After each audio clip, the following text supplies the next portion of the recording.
इमाम ज़ैनुल आबिदीन को ज़हर दिलवाया। जब जहर आपकी रगों में उतरा, आपको दर्द महसूस हुआ, तो इमाम बाकर फरमाते सजदे में चले गए, सजदे में चले गए।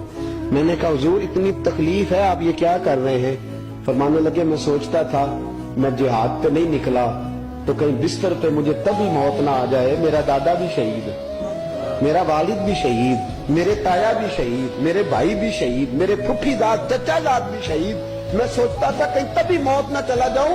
सजदा शुक्र अदा कर रहा हूं कि रब ने मुझे भी शहादत अता फरमा दी। इमाम बाकर को वसीयत फरमाई, साहिबजादे को फरमाया मुझे मेरे ताया इमाम हसन के साथ जन्नतुल बकी में दफन करना, उनके साथ। तो कहते मैंने कहा बदी वहां तो जगह ही नहीं। रोते हुए मैंने कहा, कहने लगे तू जाके तलाश करना, जगह मिल जाएगी।